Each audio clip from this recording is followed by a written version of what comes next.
Welcome to Movie Mash. Today we are discussing the top 10 movies that directed by Christopher Nolan.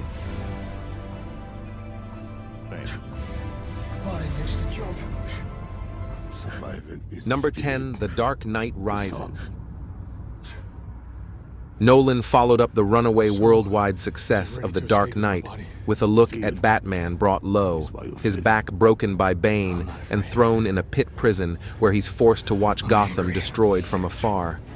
And yes, it was a huge hit, but how could it have been anything other than a disappointment after something like The Dark Knight? That said, this one doesn't get enough credit for how effectively it captures the hero's feeling of helplessness. As the city's bridges and buildings are leveled, its people pitted against one another, the very fabric of society ripped asunder. For anyone who's been following Bruce Wayne's efforts to try and make Gotham a better place, this is all quite heartbreaking to watch. Why do we fall? With anger, I will teach you to confront it, and to face truth. Number 9, Batman Begins. You know how to fight 6 men. We can teach you how to engage 600. It didn't seem at all likely that Christopher Nolan would be the one to reinvent the modern superhero movie.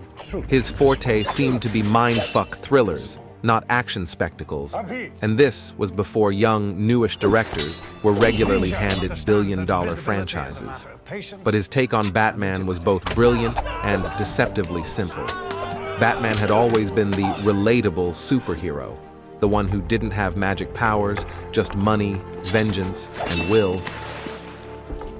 Bruce Wayne's transformation into the Dark Knight is presented with uncommon psychological realism, set in motion by a somewhat plausible series of events that explain how he became such a determined, effective fighter. You must become more than just a man in the mind of your opponent.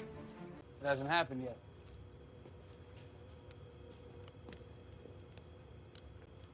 Number 8, Tenet.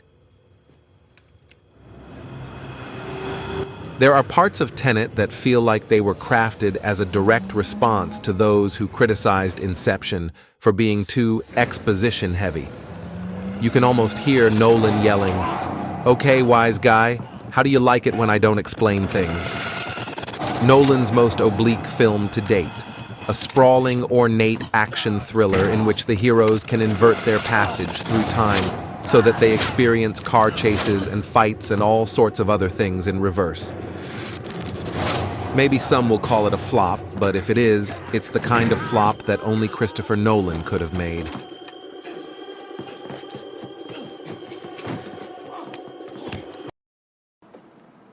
Come on. Number 7, Memento. An absolutely ingenious thriller. The story, told in reverse, of a man who's been trying to avenge his wife's death. But his mind can't form memories, and he forgets who, where, and what he is within minutes. So he has to tattoo his clues on his body in order not to forget them. Teddy.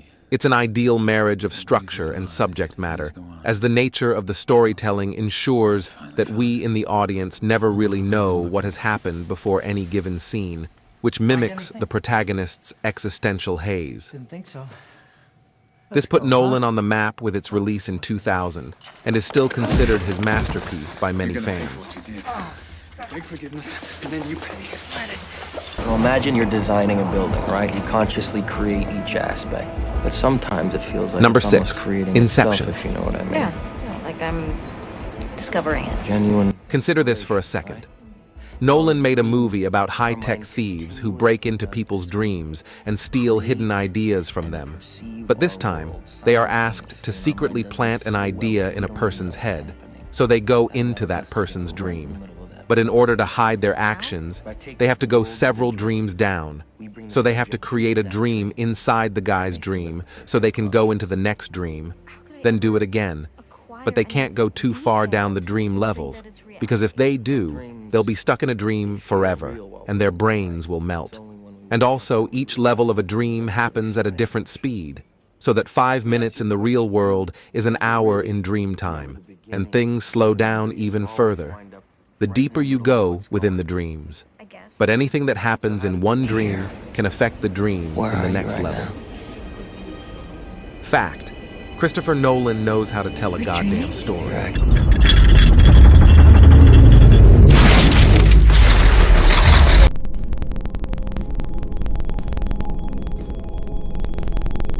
Number 5. Interstellar.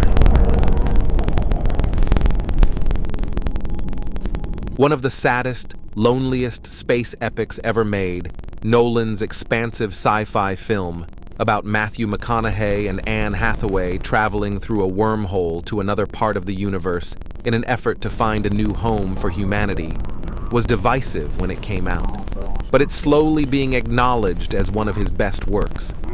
At heart, this is a story about parents and children, about the fear of letting go, about the need to reconcile your dreams with the needs of your loved ones. At the same time, it's a movie about survival.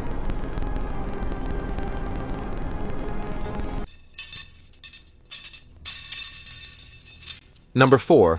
The Prestige. The Prestige was something of a palate cleanser for Nolan following Batman Begins and cast Hugh Jackman and Christian Bale as rival magicians. While the pair start out as friends, their devotion to the art form gradually destroys them both. The Prestige gave Nolan a chance to contrast magic tricks with filmmaking, allowing him to perform some deft sleights of hand with the story. While The Prestige has plenty of shocking plot twists, the tragedy of the central relationship is what drives it. While some reviewers felt the film was somewhat gimmicky upon release, it's since been re-evaluated as one of Nolan's most complex and undervalued works.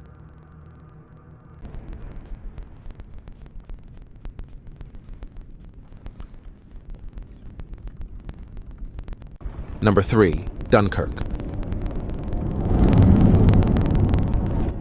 In what Nolan himself called his most challenging film, Dunkirk was the director's first war film, depicting the Dunkirk evacuation of World War II through the perspectives of the land, sea, and air. As Nolan's most lauded film to date, which also included 8 Oscar nominations, Dunkirk didn't dwell on the horror of war, but instead successfully conveyed the sheer terror of it all through both small human acts and deafening scenes of conflict. This wasn't a war story that led to victory. That's not what the story of Dunkirk is about. It was a retreat, an inglorious defeat.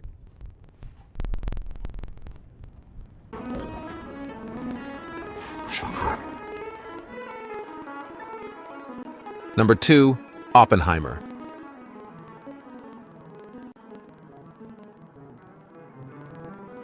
Oppenheimer is a standout film in Christopher Nolan's filmography, as rather than focusing on expansive dreamscapes or massive-scale superhero stories, Oppenheimer focuses on the life of one quiet man. Nolan's take on the life of J. Robert Oppenheimer manages to be one of his most thematically rich films yet, with the ideas behind Oppenheimer's role in the development of the atomic bomb perfectly complementing the grandiose themes present throughout the rest of Nolan's filmography. Despite mostly focusing on men sitting around and talking about science or politics, Oppenheimer manages to be one of Nolan's most exciting films, with the tense nature of every scene grabbing audiences and demanding their attention. Oppenheimer is one of the best characters ever seen in a Nolan movie, with the conflicted scientist being both hated and understood by viewers at the end of the film.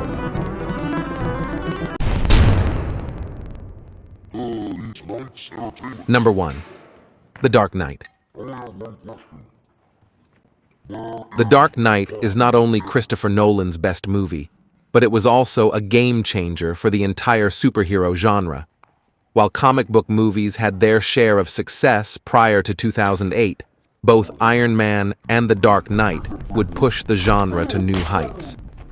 Nolan's sequel improved on Batman Begins in every way, exploring Bruce Wayne's quest for a normal life while questioning the boundaries he's willing to cross as Batman.